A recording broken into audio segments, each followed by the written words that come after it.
საზოგადოებრივი მაღალი ინტერესის გათვალისწინებით უცხოელებზე ქართული მიწების გასცვისებასთან დაკავშირებით ხელისუფლებამ შემხვედრი ნაბიჯები გადმოდგა.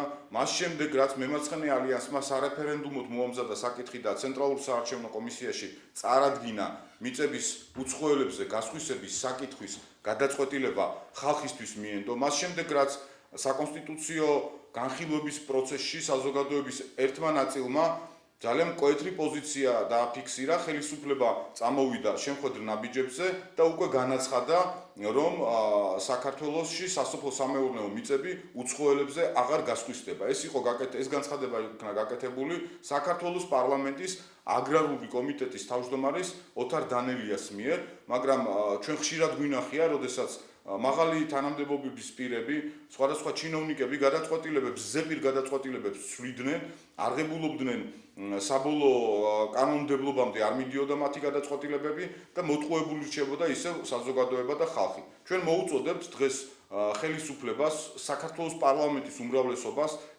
გვანახოს საზოგადოებას, რომ ეს ნათქვამი აგრარულ საკითხთა კომიტეტის თავმჯდომარის ნათქვამი არის რეალობა, დაიწყოს პროცედურული საკითხები უკვე კანონმდებლობის თვალსაზრისით, საკანონმდებლო განხილვების პირველი ეტაპი მაინც დაიწყოს და ჩვენის მხრიდან მემარცხენე ალიანსი პირობას ვდებთ, რომ სარეფერენდუმო კომისიას მივმართავთ და ჩვენს მიერ დასმულ საკითხს მიწების უცხოელებზე გასცვისებასთან დაკავშირებით აუცილებლად მოვხსნით. ბურთი ხელისუფლების მოედანზეა და ველოდებით მათ გადაწყვეტილებას. მადლობთ ყურადღებისათვის. უცხოელების მაგალითად ასეთი ჩანაწერი საერთოდ რო არსებობს, აი ამაზე რო იცოდნენ რა, თქვენ როგორ იცით, ანუ არსებობს ის გასიტი. არსებობს. რასაც ქართული საზოგადოება ითხოვს ქართულ მიწებთან დაკავშირებით. შინაარსი, პოლიტიკური და სამართლებრივი შინაარსი არის მსგავსი სხვადასხვა ქვეყნებში, მაგალითად იტალიაში და იტალიის სხვადასხვა ქალაქებში, რომში მაგალითად ძალიან ძნელია რო იყიდო რაღაცა მიწის ნაკვეთი, კი არა, შენობაც რო იყიდო, ან სახლი უძრავი ქონებაც რო იყიდო, უკვე აღარ არის ლაპარაკი სასოფლო-სამეურნეო მიწის ნაკვეთებზე, უბრალოდ ქონებაც რო იყიდო, ძალიან გართულებული პროცედურაა, ასევე ვენეციაში, ასე რომ არსებობს სხვადასხვა ფორმის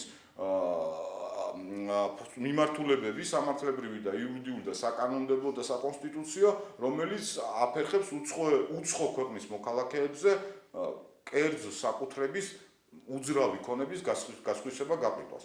ასე რომ არ იქნება ახალი თუ საქართველოში უცხო ქვეყნის მოქალაქეზე აიგზავნება სასოფლო-სამეურნეო მიწის ნაკვეთების გასცვისება და არა სხვა რომელიმე სახის უძრავი ქონების გასცვისება.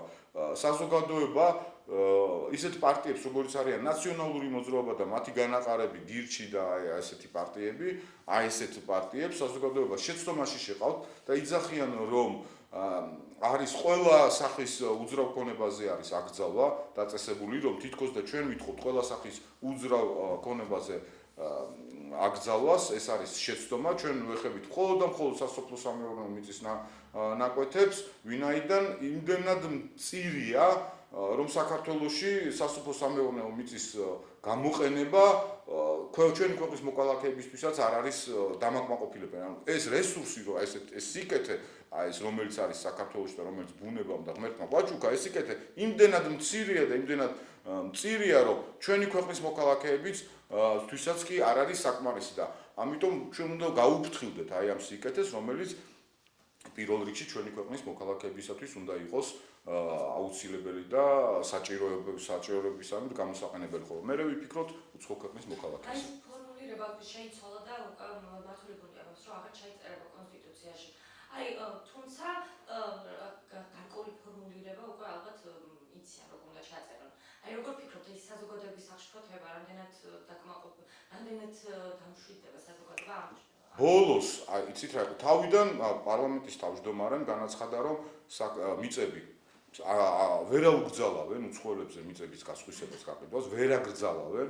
ეს იყო მათი პირველი განცხადება. მას მერე ჩვენ შევიტანეთ ჩვენო პარტიამ რეფერენდუმზე და საკითხის დასმა და ამ რეფერენდუმს ვერ გაექცევენ ახლა.